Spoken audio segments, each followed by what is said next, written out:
What's up mga tropa? Here is Crypto Tasho once again for another crypto video. It's been a few years. It's actually been 2 years since we last created a crypto content here sa YouTube channel natin. And it's been a while. Maraming nangyari sa crypto world but we haven't stopped sa pag-follow sa mga trends, sa mga narratives. And speaking of narratives, we have a new narrative sa crypto world right now which is about top to earn. At ayun yung pag-uusapan natin dito sa video natin. Firstly is ano nga ba tong top to earn? Pangalawa, saan ba to nagsimula? Sino ba nagsimula nito? Pangatlo, what are the pros and cons ng top to earn? Of course, in crypto world, even in real life, there are pros and cons and pag-uusapan natin yan.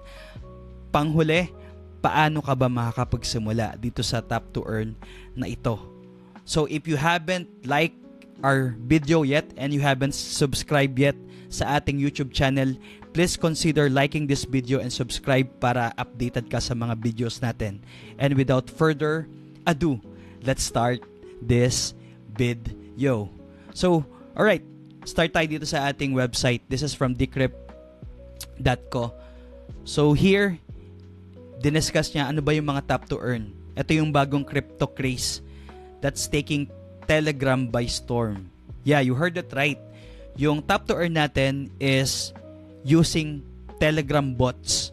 Or if you have Telegram before, I think sa mga crypto, even the beginners, ito yung isa sa pinaka ginagamit natin na application sa crypto. So if you have Telegram, you will simply just see or look for different applications or different bots and you will just launch the program or the application, and then by that you will have different missions or different tasks na ipapagawa sa iyo. Like for example, they will ask you to like their Twitter accounts or mga social media accounts ng mga project na to, or if they have this Telegram channel na mag-subscribe ka sa Telegram channel nila. So by doing this bounties, by doing this tasks and missions, in return, they will give you different rewards. They will give you different points. And those rewards and points, ito yung gagawin nilang basis during their airdrop. So, sa mga hindi pa nakakaalam ng airdrop, ito yung ginagawa ng mga different projects, different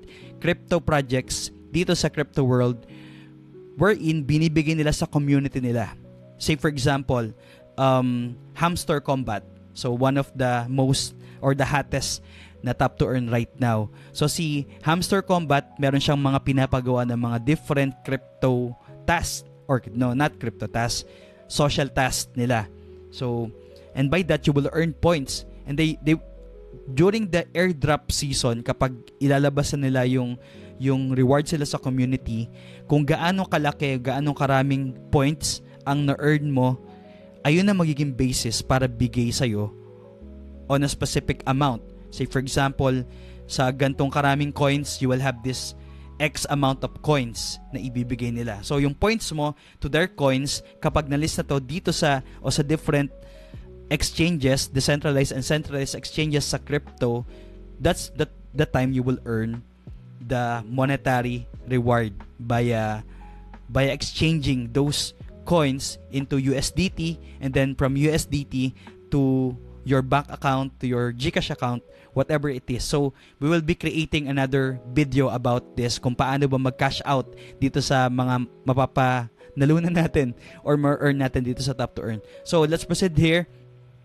Ang sabi dito, the concept is really simple. You just message the Telegram bot to start the game.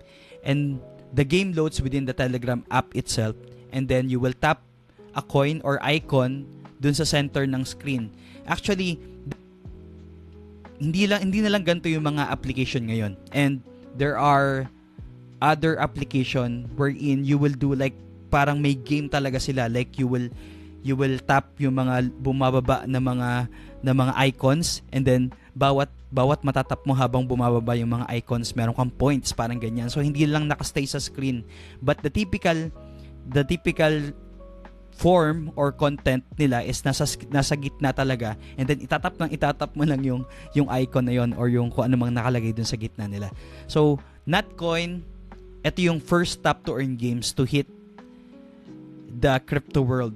So, we have here an article, sabi, the Notcoin.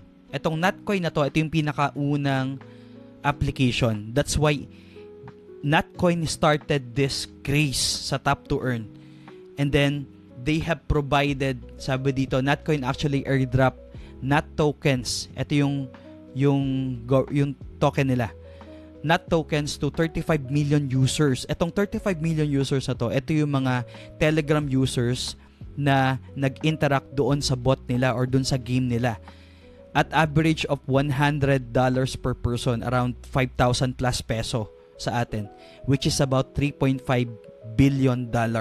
Wow! Ang galing. So, yung mga mainstream na like mga Layer 0, they struggle to airdrop 3 to 5 M users. So, ito medyo hayaan mo na sila. But the crazy part here is yung mga Notcoin users na yon na nag-interact dun sa bot or gumawa ng Tap to Earn nila, wala silang binayaran. I think they only pay for gas fees. Gas fees are for transactions sa ginagawa natin sa blockchain. Tama. Every transaction that we do in the blockchain, you will need to pay for gas fee. So, mamaya pag-uusapan natin ano ba yung blockchain na ginagamitan mostly ng mga Tap to Earn ngayon. So, the Notcoin airdrop reached about 35 billion users. I think around 40 million pa nga yung pinaka-final figures na binigay nila. And who were able to claim their tokens. This figure includes all players who participated in the Notcoin game on Telegram and were eligible to convert their in-game coins to NOT tokens at a specified ratio. So, sabi ko nga kanina, may ratio, and then you will have this many points. So, sobrang galing. Sobrang galing talaga. Kasi, wala kang binayaran, but you will earn something by doing only the task na binibigay sa'yo. And if you are familiar sa mga OGs natin sa crypto, before we have this, parang mga tasks, mga bounty na pinapagawa din yung mga projects. This is more like pinagsama-sama ng mga bounties, and then it is on one platform in one application, and then you will earn and earn. The crazy part here is sobrang daming Tap to Earn games ngayon. So let's go in this article from CoinDesk. Sabi dito, play to earn is dead. Why Tap to Earn marks a big shift. Again, I am a believer of play to earn. I'm also a believer of Tap to Earn. So, wala akong kakampihan dito sa dalawang to. Sabi dito sa CoinDesk na article na to, clickers giants like Notcoin, TapSwap, YesCoin, ito yung mga Hamster Combat, ito yung mga leading na Tap to Earn games ngayon, have shown how blockchain games can reach millions of users. So, here, yung play to earn kasi, it quickly came on the scene, but they failed daw. Why? Because play to earn games tried to bring gamers into crypto, which we've all learned is not the key to trust nor mass adoption. So instead, the focus has shifted. So itong mga crypto enthusiasts na to, what they want is a way to earn crypto quickly and easily. While yung traditional na play to earn natin is often require complex gameplay. Mas mahirap gawin, mas mahirap laruin. And sometimes it will require you significant time investment. So here kasi, dito kasi sa crypto, we have different currencies, right? So kung meron kang pera, of course, you can invest. And then by investing your money, you can also reap rewards. Pangalawa, you can invest effort. Ito yung currency mo, effort and time. And dito nag-click yung Tap to Earn because the effort and the time, most of the people have this. Kasi libre to. Libre, meron sila. They can exert effort. They can exert time. Especially here in the Philippines. Kaya sobrang patok ng patok sa atin itong mga Tap to Earn na to. Because hindi mo kailangan magbayad eh. And we all know how we, not only Filipinos, how we humans love free. And by having free rewards, 'di ba? It boosts something in us. And nag-click talaga yung Tap to Earn because of this. This is more because sobrang engaging, sobrang accessible because you only need a Telegram account or a Telegram application for you to be able to start tap to earn.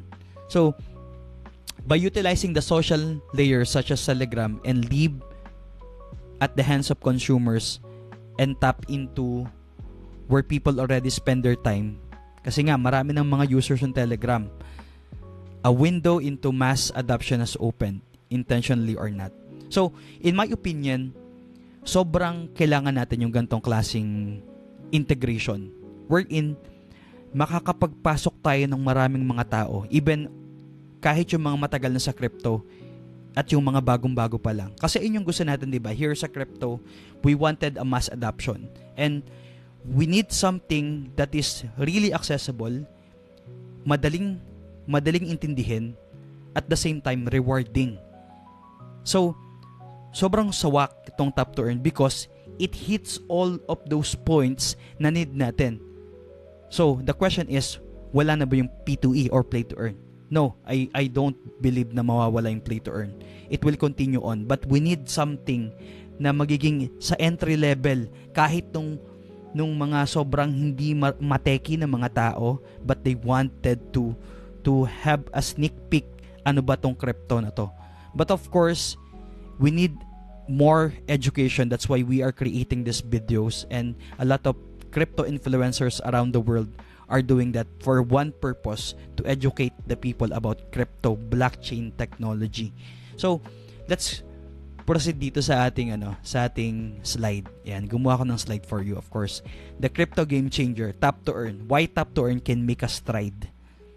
Why I believe this is only my opinion. This is not financial advice. Because I'm doing this. I'm doing tap to earn. Medyo late bloomer na nga lang ako. Kasi ang una kong naging play or ang una kong nilaro is Hamster Combat. And then by that I have, I think almost, hindi naman abot ng 100 pero lagpas 30 to 50 tap to earn applications and games in my app, in my Telegram app. And then if you want to have the access to all of those games, I will put the link down in the description dito sa YouTube video natin. So, proceed tayo. Bakit or how can the tap to earn can make a stride sa crypto world? Unang-una, yung sinabi ko kanina, accessibility and user friendliness. When we say accessibility, we are talking about meron ng current application, etong Telegram. Again, uulitin ko, ma-access mo lang itong mga tap to earn na to by downloading yung Telegram. Hindi lang sa mga new users. If you are an old user, mas maganda because there are some tap to earn games like yung dogs, yung ducks, yung mga pet na yan. Meron silang mga specific app, and then kapag mas matagal ka na sa Telegram application, you will have a status of OG.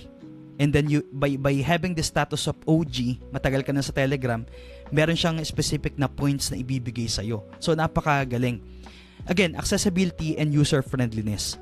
Most of these tap to earn games are not so hard na intindihin.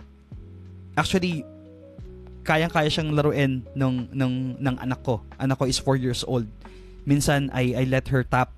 Nagtatap lang siya sa phone ko, and then I give her different instructions from this one to this one, point A, point B, point C. Ganun lang. Sobrang dali. And this is what we need. This is the beauty of tap to earn. It is really accessible, really user-friendly, because kahit yung mga nasa middle to old age, they can still use this. Kung meron silang cellphone, kung meron silang Telegram application, sobrang dali lang talaga. Pangatlo, why tap to earn can make a stride is because napakadaling pumasok sa larong to. Gaano ba kahirap magkaroon ng Telegram account? If you have a SIM card, a working SIM card, a working number here in the Philippines, kung meron kang Smart Globe, TM, kung ano man yan, i-register mo lang yung Telegram mo by linking dun sa number mo, and then voila, meron ka ng Telegram account. And then you only need a link para ma-access yung bot. So sobrang dali. So Telegram, open ng bot, laro, rewards. Ganun kadali. Sobrang dali talaga. Another, why tap to earn can make a stride is because the reward factor. Of course, nakikita pa lang natin, ako personally, nakikita ko pa lang na nagbigay talaga ng sobrang gandang reward sa community nila is itong Natcoin. We are still looking, we're still waiting for the other tap to earn games na magbigay. Of course, nandyan yung Pixel Burst, nandyan yung Avacoin, yung mga before, I think it's previous weeks nagbigay sila. Medyo disappointing. That's the beauty of tap to earn. Hindi lang isa ang pwede mong laruin. You can have multiple application in your Telegram account. You can play multiple games for you to have a high chances na magkaroon ng, alam mo yun, mas tawag nga nila paldo na rewards. And of course, by talking about tap to earn, we need to talk about the pros. Ano ba yung kagandahan nito? The pros of tap to earn is, number one, the potential. This is not hindi to naka-engrave sa stone. Only a potential to have income, especially passive income, because some of the tap to earn ngayon, katulad nung X Empire X Empire, Elon Musk Empire yata dati ang tawag doon, Hamster Combat, Pixel Burst, those different apps. Ang ginagawa kasi nila, meron silang parang kahit naka-offline ka is you will earn coins, rewards. You will earn the points doon sa game nila. By upgrading different sections doon sa game, kahit na natutulog ka, essentially you are earning.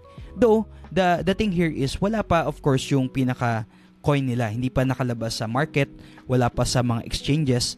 But what I'm saying about passive income potential here is what if out of those 50 games, 10 doon yung magiging maganda yung reward? Do you think it will be life-changing? Do you think siguro hindi life-changing lang? Or hindi naman masyadong life-changing. Pwedeng either or. Pwedeng may pang Jollibee ka, may pang dinner ka. So I think nasa sayo talaga, nasa player talaga yan, how much effort will he or she exert dun sa game. And then manage always yung expectation natin. Number 2 is there is a low to no entry barrier. Let's talk about the no entry barrier. Again, all of these tap to earn games are all free. Libre lang. As in walang bayad. Laruin mo lang. Time and effort lang talaga ang puhunan mo dito. But there are some games that you will have a low entry barrier. Ibig sabihin, pwedeng meron kang medyo ini-invest. Especially, we talk about TON. Etong TON blockchain or TON coin na ito yung blockchain ni Telegram. TON blockchain is a decentralized and open internet created by the community using a technology designed by Telegram. If you are familiar with Solana, if you are familiar with Ethereum, if you are familiar with Ronin, if you're familiar with other blockchains, merong sarili yung Telegram. Ang tawag nila dito is TON blockchain. Of course, yung TON blockchain ay meron ding native coin. Ang tawag naman dito ay TON. Etong TON na to ang ginagamit ng mga players for them to pay for gas. Okay? Kung sa Solana ang ginagamit is Sol, sa Bitcoin blockchain ang ginagamit is BTC, sa Ethereum blockchain ang ginagamit ay ETH. Dito naman dito sa TON blockchain ang ginagamit is TON. So, we will have a separate video paano ba bumili sa TON. Meron tayong P2P market, meron tayong transfer from your centralized exchange papunta doon sa wallet mo. Actually, may sariling wallet din yung Telegram. Ito ang kagandahan dito. Sabi ko nga kanina, all-in-one na kasi etong tap to earn na to. Because inside the game, inside Telegram, meron ka ng sariling wallet which is running sa TON blockchain. Itong wallet na to, ito lang yung ifa-fund mo. I-fund mo tong wallet na to for gas fees. Ito yung sinasabi ko dito na low entry barrier because most of the meron kasi tinatawag na check-in. Alright? Stay with me. Every games merong check-in. Libre lang yon. But if you want more rewards like times 2, times 5, times 10 of the free rewards, gusto mo mas malaki yung kinikita mo kaysa sa iba or mas maraming points, you can pay for some gas fees. I think it's around 0.01 hanggang 0.1 ton. Ang ton ngayon is I think around $6 pataas. 6.2 if I'm not mistaken. But anyway, this is the entry barrier. Again, you can play Tap to Earn for free. Walang babayaran talaga. Another pros is more and more projects to choose from. Sobrang daming project talaga. As in, dito sa description natin, dito sa YouTube video na to, I will have all of those link na nilalaro ko personally. And ni-research ko, I will not assure you that they will give, that all of them will give rewards. But, mas maganda, mas marami. 'Di ba? Mas maraming option. Kahit isa, dalawa, tatlo lang doon yung pumaldo, okay na. Okay na. Again, there are pros sa crypto world dito sa Tap to Earn. But of course, there are also cons. Number 1, what if yung narrative is mag-shift? From Tap to Earn, merong bago na dumating. 'Di ba? Kahit hindi pa masyadong nagre-release ng coins yung ibang mga projects, what if may dumating na bagong narrative? These are the possible cons. Ito yung mga pangit na pwedeng mangyari. Kasi, again, yung crypto is, it's living on narrative. So, let's discuss about narrative. Narrative is where the hype is. Nandun yung narrative. So, lipat natin yung screen natin. Ayan. There's a potential na yung narrative is mag-shift, right? From Tap to Earn, maybe maging iba na yung narrative. But kung nasaan yung hype, nandun yung community, nandun yung mga tao, nandun din yung rewards, possibly. Pangalawang cons is low income and huge effort, right? Sobrang mahirap kasing mag-expect. Mahirap mag-expect na ay papaldo ako dito kapag ginawa ko to. And wag niyo akong sisihin kung hindi kumita tong mga Tap to Earn na to. But for me, libre lang naman 'di ba? Ang kailangan lang naman is yung effort ko. So, one of the cons is maybe wag naman sanang wag ka nang matulog or masyado kang mapupuyat dito sa Tap to Earn na to. But there's a possibility na masyado kang magbigay ng effort pero maliit lang yung makukuha mo. Maybe a few bucks, $2, $5, $10, or you can have $1,000. So that's the pros. But the cons is maybe wala. Maybe scam pala or whatever it is. So do your own research. Always and always do your own research before you go to a specific project, specific Tap to Earn. Because there are, sa third point natin, there are bad actors in the space. Maybe itong Tap to Earn na to is maganda siya tingnan. Maganda yung app niya, maganda yung gameplay niya, maganda yung potential for rewards. Pero sa dulo, hindi pala siya magbibigay ng rewards. So again, there are potentials. Tap to Earn can make a stride. It can change the crypto industry. It can be a doorway so that many people will go to the crypto world. It may be a way for the crypto or even the blue chip coins na mag-boom, because kapag nasa crypto na tong mga taong to, they will find other ways to earn. They will find other videos to learn, to watch. They will find other coins to invest from. And by that, if you will have this cumulative efforts or cumulative, kahit sobrang liliit lang, sama-sama yung mga tao, overall crypto will be alive again. But crypto will never die, in my opinion. So that's it for our video today. I hope you learned something. If you have any comments, if you have any suggestions, if you like this video, please leave a comment down below. If you don't like this video, okay lang. Leave a comment then, sabihin mo kung how can I improve, because that's what I want. And we will be creating more and more videos in the future. And hopefully we will be uploading 1 video per week, maybe 2 or 3, depende kung manonood kayo. But again, always do your own research. Always be vigilant. Always be on the go. Always seek knowledge, because knowledge is important. Bye-bye guys. Again, this is Crypto Tasho signing out.